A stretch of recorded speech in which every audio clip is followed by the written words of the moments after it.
So without further ado then, I'm just going to ask Gail to kick us off really with that first question. Gail, from your perspective as a professor of sustainability and somebody that's deeply involved in this work, can you just share your thoughts to get us going for a few minutes on the particular impacts that climate change has on girls and women? Great. Well, thanks, Ciara, and great to see this lineup of powerful and inspirational women that I'm delighted to share the Zoom stage with. I echo, of course, your solidarity with the women and girls of Ukraine. We've all been, overwhelmed by the crisis in Europe, and our thoughts go out to the women and girls and children more broadly, who of course are bearing a lot of the brunt of the conflict. And that is something that we are going to see when climate change ramps up on an increasing basis. It, of course, is here now. We are over a 1.2 degrees warmer world globally. In certain places, there's much more change and variability in the temperature. The Arctic is, 3 times warmer than that. But what we've seen extensively is extreme weather events around the world. And those are disproportionately affected by women and children. So not just girls, but children on this perspective. Women and children have the least amount of power in terms of decision making, and have the least amount of prior involvement in terms of the way emissions were emitted around the world. We've seen major changes in that, but if you look at COP26, and I was there with Exeter University and also Arctic Base Camp, which is a not-for-profit science organization that I run, there was not enough women on the UK negotiating team, and shockingly so much so that there was actually a petition and a concerted effort to try and get more women on a senior role in the negotiating team and in the host presidency's team, of course, in the UK. And the reason is not just do women have a tremendous amount of skills to help with the climate crisis, but also to represent the impacts that women and children are facing, whether that's food or water security or extreme weather events or migration or conflict over resources and land shifts around the world that are happening and will continue to happen. So I think that the missing female voice is shocking to me. Many of us are, of course, involved in this and look at how big the group is today. But when I scan, and I've done a bit of a scan of the names of the participants on the call, and I think, and I may have this wrong, but I think based on my assumptions of first names on the call, we only have one man that's joined us today.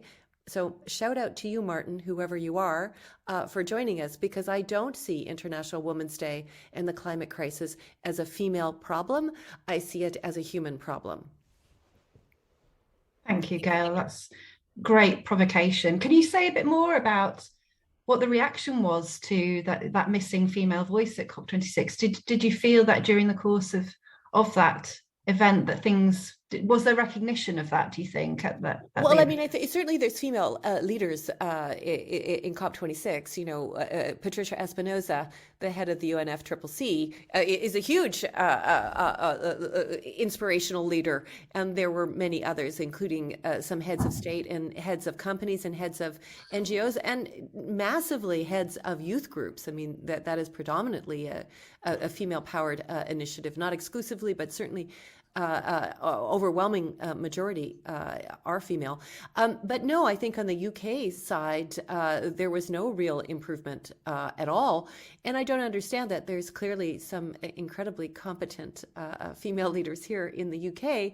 And I just think it was a real missed opportunity to show leadership on this agenda. It's not a nice to have, it's a must have from my perspective. So certainly in other places of the COP, there was a lot of female voices, but I don't think there was enough on the UK side. Thanks, Gail. So I'll just open it up. I think Erika has been trying to join us, but I don't think is here yet. So I'll just invite everybody else for comments. I've seen a statistic that only 34% of COP26 committees and 39% of those leading delegations were women. So it's shocking. And actually, at the 2021 G7 summit, there's only one woman amongst the decision-making makers there. So it's quite a long way to go. And I think, I mean, obviously, this is an issue that affects the global population. So it's never going to be solved when 50% of the population are not equally represented in decision-making. As we've said, women and girls are more vulnerable to the effects of climate change. So it's vital that women are able to contribute to the decision-making to prevent worsening impacts of climate change. And I think, you know, there's this systemic kind of issue in society, which happens, you know, right from kind of early life. It builds in this kind of gender bias that men are the decision makers, that are the authority figures, and I think that's something that women do need to challenge. And I think this lack of women in senior leadership positions, bias, sexism, discrimination, and a lack of political will to change the status quo is contributing to the problem, and is, you know, it's leading to a lack of education in certain countries. So women aren't able to build their own resilience and adaptation to the effects of climate change. But closer to home, I think girls and women are not sufficiently supported and encouraged to enter into male-dominated roles. So it closes off opportunities for them, you know, in kind of technology, in engineering, and these are the areas which have real exciting opportunities for dealing and making a real difference to climate change that women and girls can get involved with. But there just isn't that kind of active support and encouragement to encourage girls and empower girls to get their voices heard, to reinforce that these aren't roles that men fill, these are roles that anyone can fill. So I think it's, you know, a systemic issue that needs to be addressed throughout all sectors of society, and it's in every country in some form or other. I think what worries me is if we haven't got that female representation at a leadership level, we potentially are going to be derailed from perhaps coming up with the best solutions and some of the best mitigations. And so I have hope that, I know there's, you know, lots of women out there that have got the skills and qualifications and the expertise for some of the solutions, but that's not much use if the leaders are not bringing forward the right policies. And we know that, you know, women, children are disproportionately affected by climate change. They are in a worsened position, yet they're also very adaptive and resilient, and often, you know, at a very local level, they come up with the best solutions, and they're probably kind of our army for addressing climate change, or certainly adapting to climate change. So I think we've got to sort of bridge that gap between kind of the leadership, but also, you know, policymakers, and how we get the right policies that are fit for purpose and that can be then put in place at a ground level. Thanks. Yeah.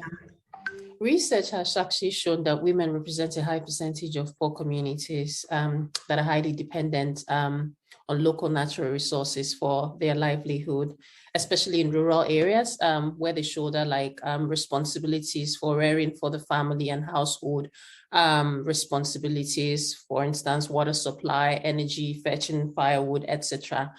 In my opinion, climate change isn't just changing our weather. It also comes with consequences, right, that affects the daily reality and the daily lives of the people across the world, but particularly women and children. For example, in rural communities in particularly developing countries, you find that climate change, for instance, leads to natural challenges where things like droughts, for instance, exist. You find that women, particularly younger women, get more exposed to the chances of issues of child labor or child-related child labor, for example. The girl child, in this case, gets more exposed to challenges or concerns around child labor. And then you find that in those communities, and this is according to research or something that I've thought about, I found passionate about, and I was opportune to research about during my study at the Exeter University. I was curious about the impact of temperature or weather on aggressiveness. So during my study, I actually did a research on trying to understand how people respond or how the weather or temperature around the community impacts the aggressiveness or behavior of people within that community. And after a couple of research, although it was a mini research, so I wouldn't exactly say that it was completely concise, but one of the things that was consistent was that weather or temperature had a direct impact on how people behave. Therefore, the hotter a community or the hotter a place is, the more likely it is for people to become more aggressive. Now, the impact of that to women particularly is in rural communities or in developing countries where you have the male dominance and the female gender being a lot more domestic, the women becomes more sustainable or susceptible rather to that. So they're the recipients of that behavior. And sometimes they don't understand how to deal with it because they lack the knowledge and they don't understand generally on behavior.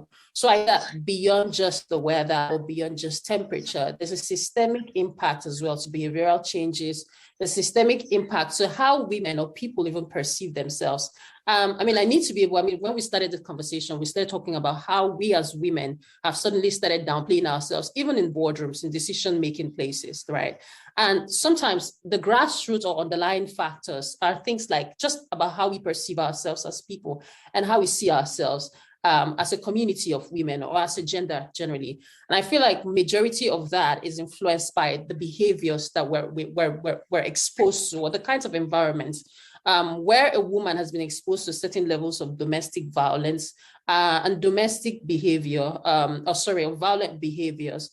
It only takes a matter of time for her to start thinking of herself as being subjected or to be all about the recipient of a violent behavior, and anything outside violence will seem alien to her, right? So I think that generally climate change impacts us in several ways, both in the way that it impacts the girl child and the way that it impacts the grown woman within various communities. Such fascinating research, Chidi, that you did around the impact of heat and weather on aggressiveness. It's such an important topic, I think, and one that I hadn't really properly thought of before. Rachel, I wonder if you could say a bit about what 5 Talents does and your take on this. Yeah, it's really interesting listening to your research, Chidi, because we've also had reports from some of our partners about increases of domestic violence during times of drought. I've never made the connection between what you're saying, that the hotter it is, the more aggressive people are. But in terms of missing voices, we've heard that women are often missing from these debates. They were missing at COP26, and we find as well the voices of women who are experiencing the worst effects of climate change are often the ones who are most missing. And so I'd like to bring a quote which speaks to some of what we've been saying from one of our leaders from Kenya, a female leader from Kenya, who her voice is often not heard, and she's got some really interesting things to say about how women are being affected by climate change. And what's significant, I think, is that we didn't ask for this quote, and we didn't say to her, can you share what you're seeing about climate change? Can you share about how it's affecting women? It's just that this is what she's experiencing. So this is what she talks about. So she said, this is just from in February. She says, we're in a severe drought situation, crops having failed for 2 consecutive seasons. Women are bearing the greatest burden as family caregivers. Basic food commodities are becoming scarce and expensive. There are rising cases of women begging for food and of domestic violence. Sustenance is the biggest challenge. People go looking for water and pasture the whole day. Pregnant women and children are affected the most. They have no choice on what to eat and they're becoming weak. We also have some evidence as well that alongside domestic violence, there's also an increased danger of sexual violence, as women are spending longer looking for water, looking for pasture. They're more exposed to the risk of sexual violence, and also of increased risk of FGM, female genital mutilation, and early marriage, where girls are being withdrawn from school in order to marry for the bride price. So I think one of the challenges with women's voices not being heard is that some of these issues that you don't immediately associate with climate change, you don't associate FGM with climate change, but those issues are not heard from the people who are most affected if those women's voices are not heard. Gail, could you say something? I mean, when I think about COP26, the person that I think about more than anybody, of course, is Greta. and the impact that she had as a young woman, so powerful. Can you say something about her as a kind of role model for all of us, but particularly younger generations globally? How does she sit on the international stage, and what's she sort of telling us about the way that we can all be as women, as kind of advocates around this topic? Yeah, well, I mean, certainly she's an incredibly well-known and has been indeed very inspirational and impactful over the last few years. And not just at COP26, of course. Greta and her father camped with us at Arctic Base Camp in Davos at the World Economic Forum meeting in 2020, just before the world sort of became locked down. 8 parts of Asia, of course, already were. And that was her first appearance at Davos. And it's hard to imagine a time where Greta wasn't a household name, but she wasn't really then. And she camped with us, and then she did her first speech with us at We Camp, of course, outside one of the hotels in a tent. So it was a pretty cold evening for her and her dad. And then she was 16 at the time and absolutely tiny. I mean, she was, some people mistook her for a 10-year-old in terms of height and size. She's a tiny figure, but a hugely articulate and committed figure. And the idea of a school strike is just a stroke of brilliance, of course. So if you fast forward from that moment to COP26, I think the school strikes and Fridays for the Future and Greta herself have had a tremendous impact. And throughout 2020 and 2021, every world leader wanted to have their photograph taken with Greta. Every leader did. That didn't necessarily mean they changed what they were doing. The cult of the celebrity is a funny thing, and as much as that's not, I think, what she was looking for, people reacted to her in a certain way. But what she did do, and she did inspire, was others to join her.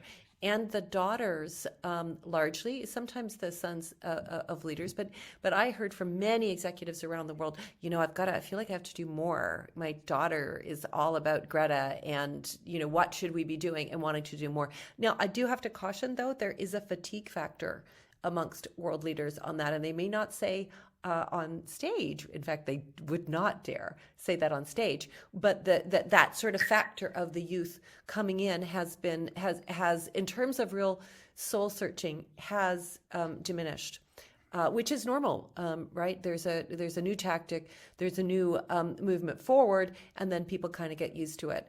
I think the real issue is that she has sparked a movement of millions of young people around the world that are putting pressure on their families and on their communities and the companies and their political leaders as well to do that. So I think she's been a tremendous force. I think there's other sides to it. If you look at the representation of youth leaders around the world is disproportionately white Western Europeans. We brought in Vanessa Nakate from Uganda and 5 other youth climate activists to Arctic Base Camp in 2020. And that was when, Vanessa was on stage with the other young activists and Greta, and the Associated Press, of course, cut her out of the photograph. And that was shocking. That was wrong. And created, to be frank, celebrity dump for Vanessa largely overnight as well. And Arctic Base Camp, we were very active at getting a formal apology from the editor-in-chief of the Associated Press, and we had sent a letter to all of the press that were at Davos saying how outraged we were. Nevertheless, she felt alone, and I think that is still the reality for many youth, women or boys around the world. Where are the indigenous voices? Certainly nowhere near as well represented. And again, the question is if you put youth on stage, and again, it's often young women, is that a tokenistic thing? You know, and you heard at the COP, I heard behind the stage is with New York Times, which did a great thing on the youth ambassadors, but there were people that said at other events, they were told if youth interrupt, let them talk. But that doesn't mean let them have impact. And I think that's a key difference. So we give them a voice, we don't want pushback, but how are we really actually bringing in their intergenerational points into decision making? And I think that still is outstanding. I don't think that has been addressed yet. I've got an interesting piece of research, a bit of information that I joined a call last week. There's been a recent study undertaken by an organisation called Women in Sustainability. And it's just on that point that you were making, Gail. They carried out a survey of professional women who are working in core areas in sustainability. And there were about, I think about 400 respondents. And they were mainly women who are well-educated, professional women who saw themselves as leaders, and therefore quite well placed to influence. But one of the questions they asked was if they feel that they're being heard in the workplace, and 84% responded yes and 16% responded no, which is positive. However, the follow-up question dealt with influencing decision making, and only 36% felt that their voice had actually created an impact. So it's really interesting that is felt with professional women who are well educated, who see themselves as leaders and still don't feel that they're able to make that impact, even if their voice is being heard and they are raising the voice. It's not making a difference. And Jo and Emma, I mean, you're both working in sustainability in different areas, but you're both working here in Devon around, your working lives are very much shaped by the issues of sustainability. Emma, for you, around housing, and Jo around, supporting and advising other organisations. Can you just give your perspectives then in terms of how much you feel able, that you're able to kind of speak for and are listened to and are influenced around, being able to be influential around this topic in our county? I think I've been sort of pioneering sort of low carbon, zero carbon building for 15 years. But I would say for the first 10, if not more years, I was I felt very much a lone voice. I was almost sort of the mad woman in the room that was going on and on about climate change, going on about building biology, passive house. And so I had to learn to adapt. So I did a lot by stealth. So when we started building our very first sort of passive house homes in the city, I didn't mention the word passive house. I just said that we're going to eradicate fuel poverty. And so you focus on very people-centered issues. You don't talk about carbon. You don't necessarily even talk about energy. You talk about people-centered issues that are important, particularly to politicians. And I guess my stealth has been over time, where we've tried and tested, we've got a track record, and we've upscaled. So you've then got a very legitimate kind of evidence base, which can support what you've been banging on for years and years. The table's turned now because everyone's sort of woken up and realized that, what you were talking about years ago has A, come true, and B, is now a stark reality. And indeed, it's getting far worse. So the problem I think we have at the moment is we don't have enough people to actually assist with coming together to come up with the solutions. But what I have seen is that the people that have got the most energy and are most driven are the younger people, because they know that this is an issue that is facing them head on. Older people, even people of my age, and I'm barely in my 40s now, we'll probably be okay. But for younger generations, and they're desperate to do something. And I think this is the role that civic leaders can play in terms of shaping opportunities, working with colleges, making people understand that, the jobs that you thought were perhaps the polluters, that perhaps had a negative impact on the planet, actually, you can go into those professions now and make a positive difference. And I think we've got a role to play to show young people how they can be part of the solution and restore their hope, because we are in safe hands with the younger generations, we're probably in less safe hands with our current leaders. Joe, your perspective. Sorry, Gail, go on. Can I just, Emma, I partly agree, I guess, but am I? No, I'm not on mute. But I do want to play a little bit of a devil's advocate here, because I also think this idea that the youth have the solution or should have the solution is a tremendous burden that we are giving to them, and the anxiety that they have because of COVID and they're locked down and they've had a tough time, and they don't have the power and they don't have the knowledge sometimes that experts that have been working in this space have. It's just a big burden to offer the sort of that we have hope because of them. I always hear, sort of the older people saying, "Oh, the youth give me hope," and I see the youth, because I talk to them a lot. They're like, "Oh my God, we're gonna have to come up with these solutions. We don't know." So their anxiety goes higher, and I honestly think, it's like middle-aged people. Like, we have to really giddy up and do a lot more for the youth to give them hope. Yeah, they give us hope because they're out there and they have energy. And we're maybe tired, but I also would just like to say that I do think there's this idea. Well, okay, the youth, please solve it, and I know that's not what you're saying. But I do hear this in international forums that the youth will kind of fix it, and I know those youth are often stressed by that. But I think part of our role is to allow young people to understand that there isn't a narrow band of jobs that you have to go into to save the world. Yep. I think it's about getting people to understand that there's a broad spectrum of opportunities. In my field, in construction, a lot of young people would probably think, well, that's not necessarily positive to the planet, it could be polluting, etc. And what I'm keen to distill to younger people, or people of all ages, is to say, actually, our industry can be part of the solution. And so I think it is a case of working with career advisors, working with schools to say, the vast career opportunities that young people have got, a lot of them have given the scope to make a difference. Chidi, I wonder about your take on this, because I know you're sort of a digital marketing expert, probably more expert than any of the rest of us on this panel, I would imagine, from having talked to you before. And you're using sort of digital marketing and FinTech sort of solutions in some really interesting ways. Could you say a little bit more about what you've been up to? So primarily, I think that I've been working with agencies, businesses, and more recently, cloud solutions companies.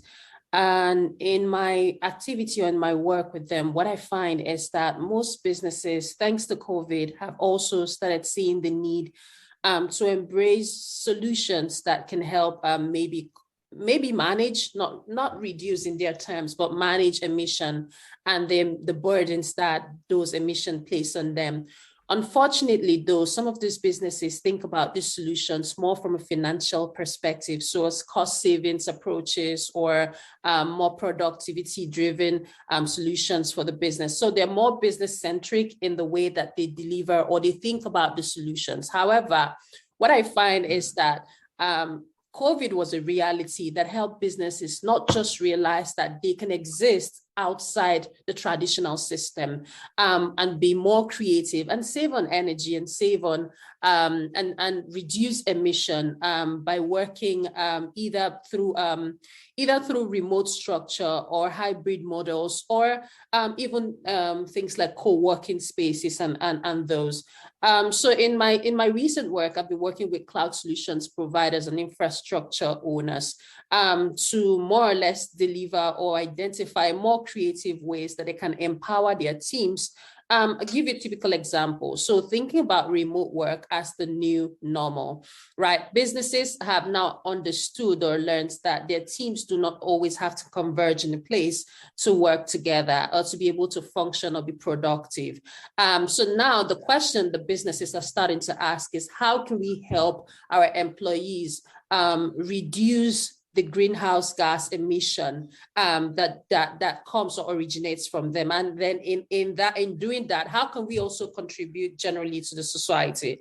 One of the solutions is adapting, or how can we extend the benefits that remote work, or extend remote work beyond the pandemic? How can we help our team reduce commuting, for example? How can we help our team co-commute or encourage them to co-commute? How can we co-locate our data centers in ways that, instead of housing or hosting traditional servers that will obviously consume energy, increase the heat in the environment, and obviously consume the water, consume water, which is obviously used for cooling, that has made resources even more and more scarce. How can we move away from traditional means of working and still be able to function at better capacity, save costs, and still maintain a productive work system? So businesses are starting to think about it from like a business perspective, although the driver for them, from what I see, is more cost, finance, and how that can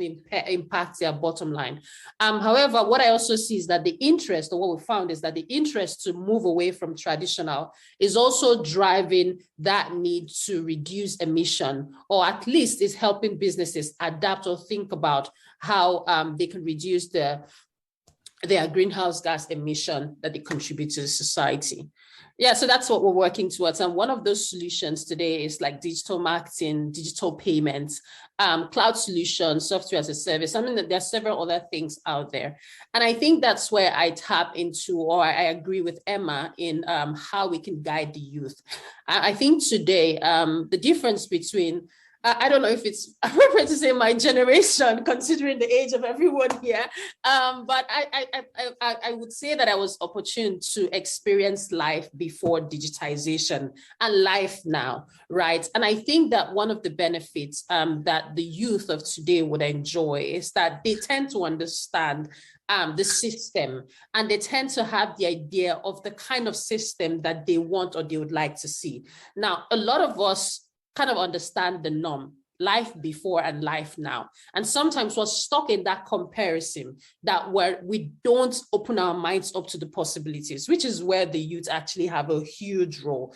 Now, I think by guiding them or nurturing them towards that path and helping them discover the importance and relevance, it'll expand their minds and help them become more creative in ways that, of course, we would obviously, it's like in business where you always need executive buy-in to obviously push every project.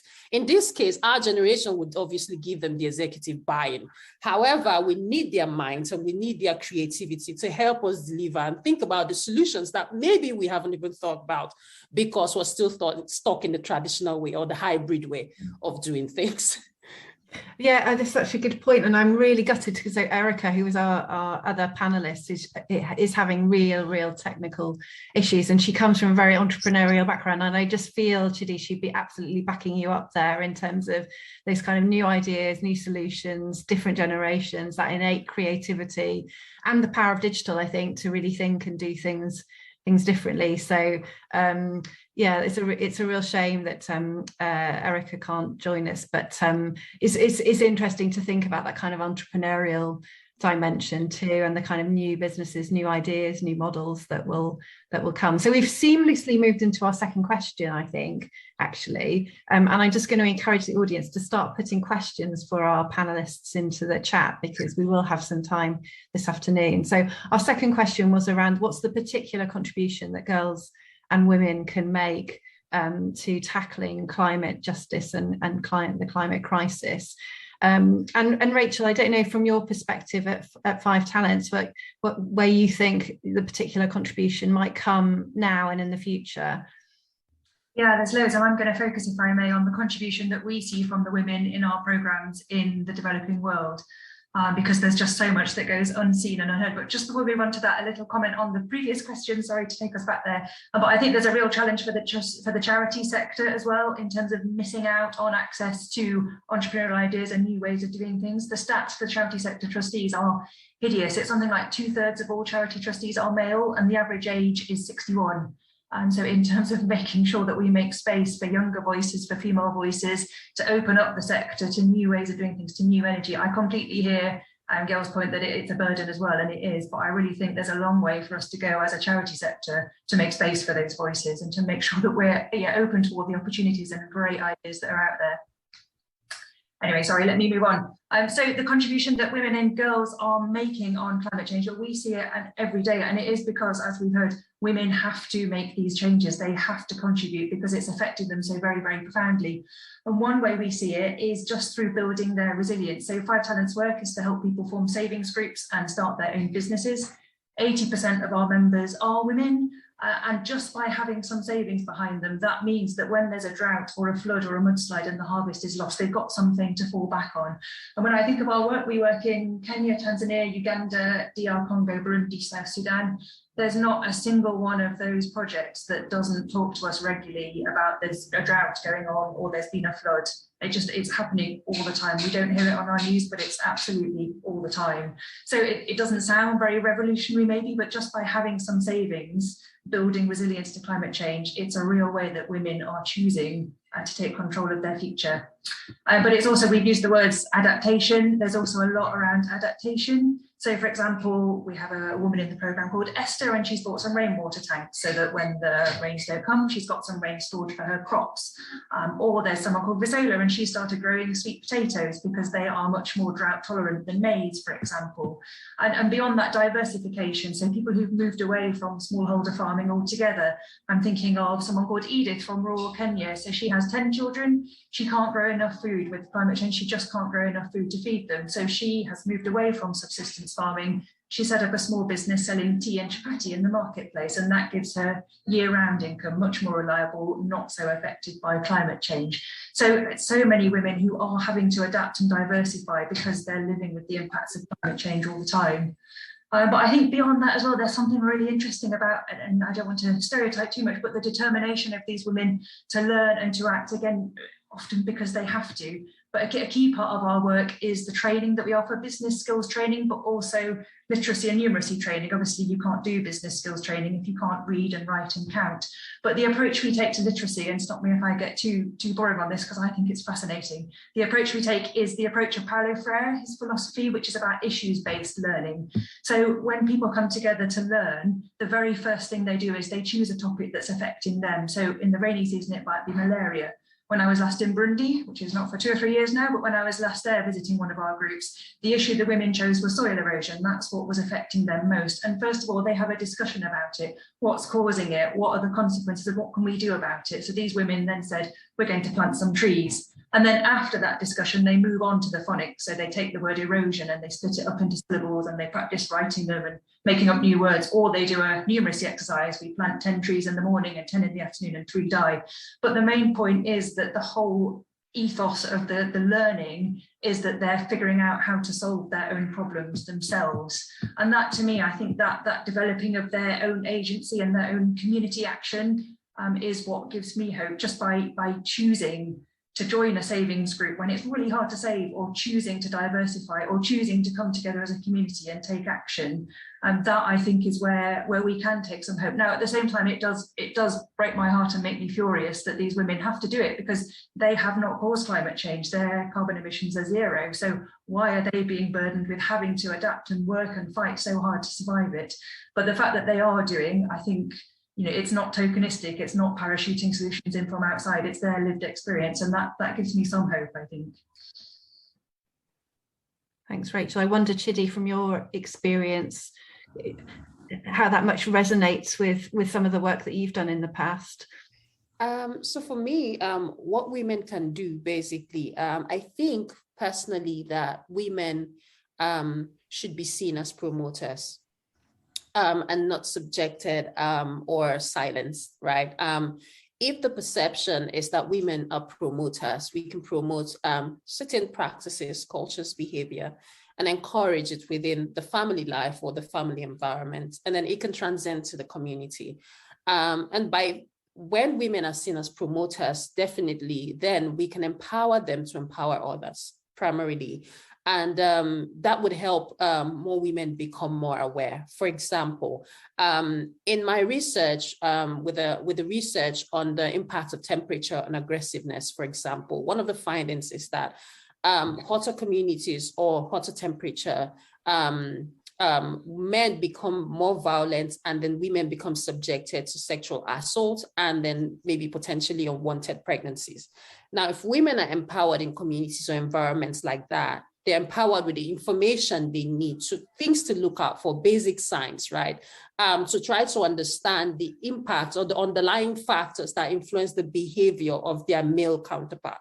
Now, in a system like that, when most of the time, especially rural community, where the women either do not have access to either legal counsel or legal backing, or they're not even able to come forward or report situations like that, they can be empowered with the knowledge, right?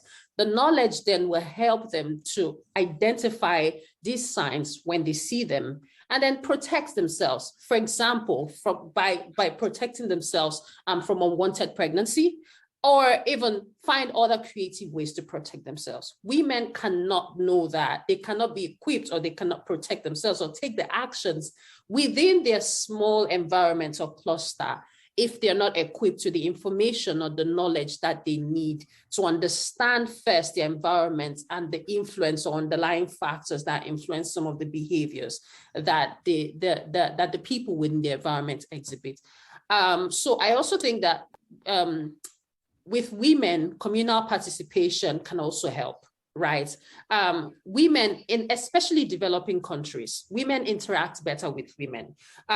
In certain cultural system or certain cultural structure, a woman is more likely to share her concerns and her challenges with another woman than she is likely to share it with a man, right? Being able to encourage that whole communal participation, again, through active involvement of maybe more informed or more exposed communities, NGOs, and bodies or organizations, women can actually form clusters or become influencers, right, within their communities. So it's more like a train-the-trainer system or empower-the-empowerer system, where you empower a group of 10, and then you empower them to empower another group of 10 each.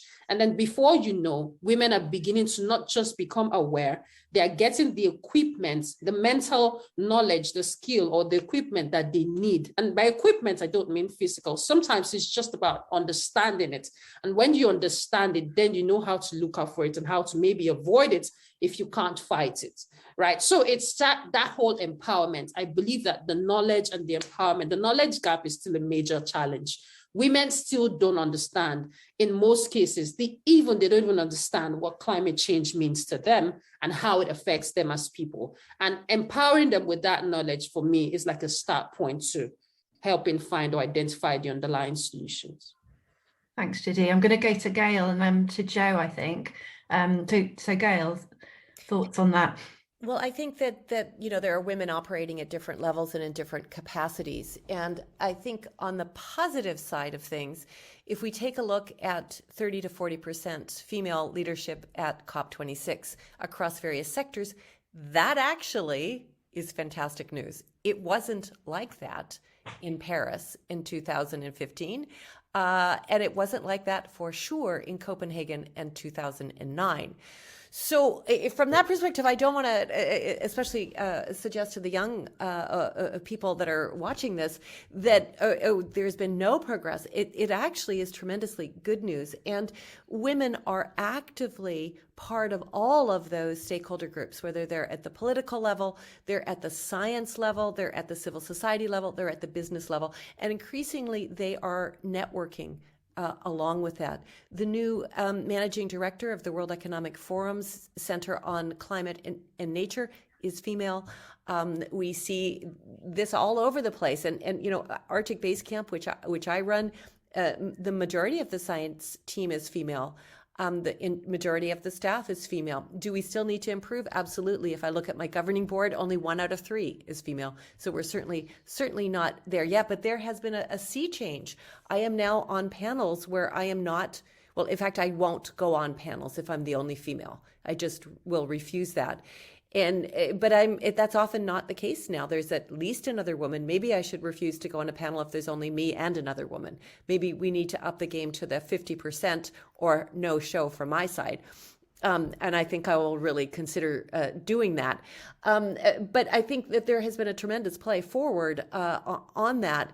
And a lot of the women have the knowledge. I mean, female scientists are phenomenal. They have great things to say, and they often say it in ways that they can reach different constituencies. If you look at Katharine Hayhoe in the U.S., she's originally Canadian, but of course a famous climate scientist in the US.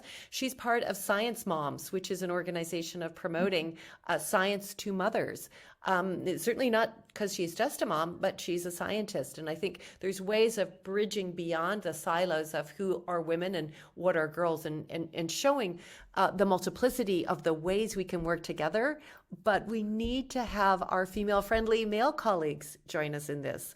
And I would really encourage all of us to, next time we're on this, I'm going to have to insist on some of my male colleagues, they have to join.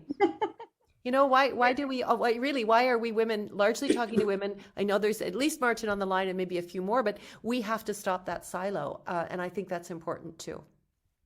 Brilliant point. Jo, I can see you nodding away. I think there's a lot about that in terms of kind of bringing in a diversity of leadership. I think there's women bring different things to the table, and I think they have a huge role to play in climate leadership. And I think that's kind of what we were talking about in terms of empowering women, both on the ground, dealing with their day-to-day issues, but empowering women to become climate leaders, to have their voice heard. And I think behaviours and leadership styles that women bring are vital to climate leadership and to the sustainability sector because of the types of issues that we're dealing with. I mean, women, you know, they tend to be more empathetic, more compassionate. They prefer kind of holistic and collaborative approaches, and they bring a huge wealth of diversity of thought and experience through, you know, sort of some of their lived experiences. So there's a lot of different skills that can be brought to the table by women in decision making. So I think that's why it's important to have that gender balance and the ability to kind of help people reach a consensus, listen and change a viewpoint is much more typical style for women in terms of their decision making. Often, you know, much calmer in discussions. I've been in many meetings and board meetings where I'm the only woman there, and I bring calm to that. I have to, you know, stop the fist banging on the tables because it's just, you know, naturally more authentic to me to communicate in that way. I mean, you just need to look at the pandemic as a good example. The countries that are run by female leaders tended to be more successful in managing the pandemic, other than the cases where the men sort of displayed ego and a lack of care. So it just shows that the natural kind of way that women operate does have that kind of useful balance to bring through. So I think it's really important that we empower women to stand up and see that they've got a real role and a real place in decision making, and to be authentic in the way that they operate as leaders. And I was interested when Emma said, you know, I've done the same myself. You have to feel like you have to change your behaviour to fit into the mold, the male-dominated decision-making environment. Whereas actually, that's not something that you should be doing because of the strengths that you bring as a woman in the way that you operate. So I think it's vital that women get into those roles and can act authentically. And I think there's lots of ways to support women coming into that environment. There's loads of things out there, and Gail's, you know, mentioned some brilliant stuff out there, and the stuff that Rachel's doing is absolutely fantastic as well. And you know, I've sort of been involved in the She Changes Climate movement, which I'm sure Gail's familiar with as well. I mentioned the Women in Sustainability Network. There's lots of things out there that provide opportunities for networking, for participation in some of these things, to help people really develop a passion for their work, develop credibility and confidence, particularly, so they're able to stand up and say, actually, my voice needs to be heard. I have some great things to offer here. And to get that visibility as well. And I think that's why events like this are so great, because we need that visibility. We need to be, keeping on saying, actually, we've got an awful lot to offer here, and we may do it in a different way, but it has value and it's important, and it brings that balance to decision making, and it helps ensure that some of the issues that perhaps women would be more observant to and more aware of, brings those to the fore. Some of the things that Chidi has been talking about, it wouldn't necessarily be on a man's radar in the same way that it would be on a woman's radar. Yeah, brilliant. Thank you, Jo. I'm just going to read a couple of comments because of the time, but also because they link so well to what you were just saying, Jo. So Pooja saying she agrees completely. Women can and are the change makers in society. With my experience, she says, of bringing more women on cycles in my city, I can so relate to your words. So Pooja, Bicycle Mayor of Jaipur. I love that. That's a great title. It's a question from Lena for you, Rachel, and it occurred to me also when you were speaking about what Five Talents does. Can you just say a bit more about how we can support those of us that would like to support Five Talents, and more generally working in less developed countries? What are the best ways that we can support your organisation and others in this work? Thank you for that question. I will stick our website in the chat box. That's the best way to support Five Talents. But I would say what's really important is to work through an organisation that works with community partners. So we really have to move away from this top-down form of international aid, which is colonial. We need to move to empowering the communities themselves, the women themselves, those who are experiencing it. They have their own solutions, and it should be our job to set them free, to remove as many of the systemic barriers as we can and empower them to solve their own problems. Great. Gail, a question for you from Mo Vance, who's one of our leadership fellows, and she says, curious about the ideas you have around getting us middle agers to giddy up around solutions to ease the burden on younger people. What for those of us that are in our middle age, what can and should we be doing to giddy up and provide that support that you talked about earlier? Yeah, well, I'm definitely middle-aged. I think what we have to do is really look at what makes us afraid and why we are not more bold in the actions that we are doing today in our own lives and we are demanding of others to do. And we just have to roll up our sleeves and do it. I think the solutions are out there. There's lots of playbooks on that, whether it's Race to Zero, or depending on your sector, if you're in business, look at We Mean Business or World Business Council, others, mayors, C40 cities, but we have to do it. And that means we are going to have to let go of some of the comfort that we have, especially those of us in the developed world, where at middle age, we are kind of comfortable most of the time, at least probably the people on this call.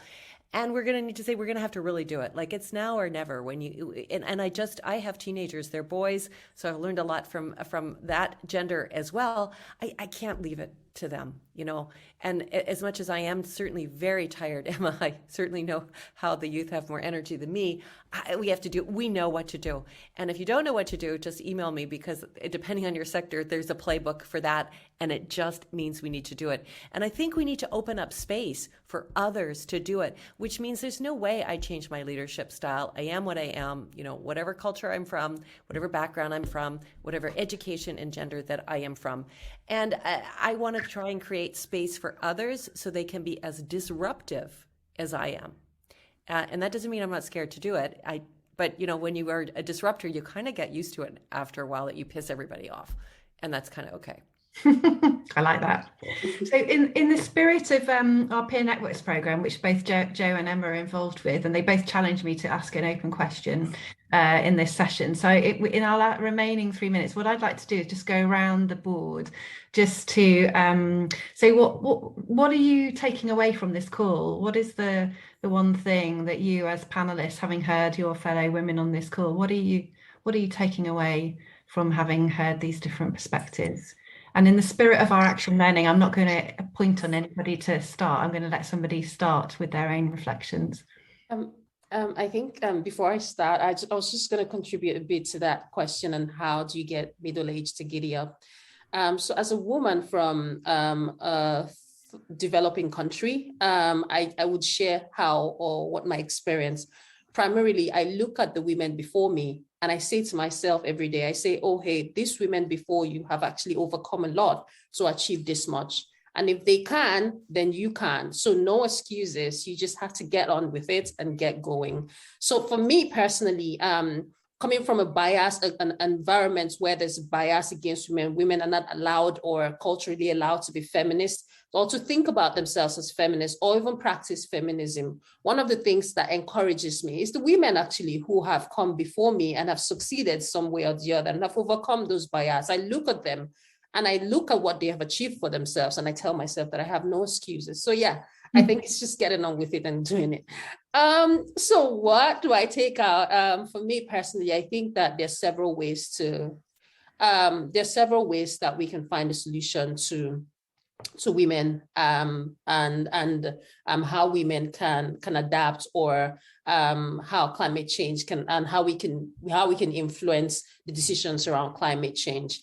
And I think it's just finding an area that is relevant, or that suits you as a person, or that's relevant, or that speaks to you, and then just jumping on the wagon. Like I said, there are several ways to kill a cat. Just identify the one that works best for you, and then adopt the method.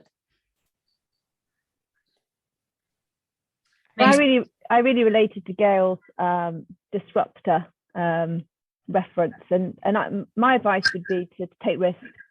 I think we don't take enough risks, and I think often our most powerful learning opportunities are when we perhaps take a risk, maybe even make a mistake. So I think given what we're facing in terms of a climate emergency, we need to make space and support one another to take risks.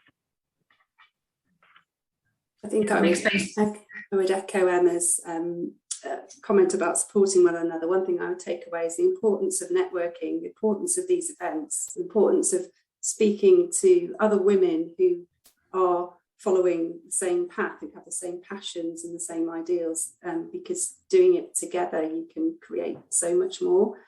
So I think, looking at some of these networks, perhaps connecting more with people would be something I'll definitely take away. And also, I really liked Gail's comment about, supporting the youth, not leaving it all to them. I'm very tired at the time, the same as you, Gail. But I mean, I can see one of my team on the call at the moment who's fantastic, and I've got 30 years experience in male-dominated leadership environments. I would, I'm wanting to help support the people coming up to have that empowerment to make a change, to be the future leaders. So that's something that I would take away. As we're all saying, make space for disruptors has really resonated with me as well. I love that. But the other thing I'm taking away is, where are the men? I am quite shocked that there's only one man on this call. There might be more now, but where are the men? We found we really have to engage with men as well. And so that's one of my takeaways. How can we do that better? Yeah, I guess from my perspective, I have a lot of takeaways. I just would like to say I'm really grateful for being on this panel, and Ciara for organizing it and learning from my fellow panelists. I'm struck, I guess, by the need that we still need to think that we might have to water down what we really want to say. I'm looking at the comment from Lydia in the chat box.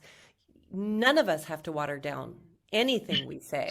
We have our own superpower, and the things that we know should be on the table. And absolutely, you must say your truth, for sure, to power. And in order to do that, we have to be brave individually, but we have to help support each other in doing that, because the power of two, if there's two of us standing there, you are so much more safe and more brave than if you're just on your own. So thank you, Ciara, for this. I guess that's my main takeaway. Well, plus, no. I got to bring more men, that's for sure. Thank you. No, thanks so much. There's so much to take away from all of that. Such amazing women, great women to have on the call too. Just listening and observing, and we'd love to hear more from all of you. But thanks to our panel for joining us. Thanks to Ella and Helen, the technical side of helping me organise all of this. So thanks to two brilliant women there. But thank you all for joining us, and really lovely to see everybody. So have a good day. Enjoy the rest of International Women's Day, everybody.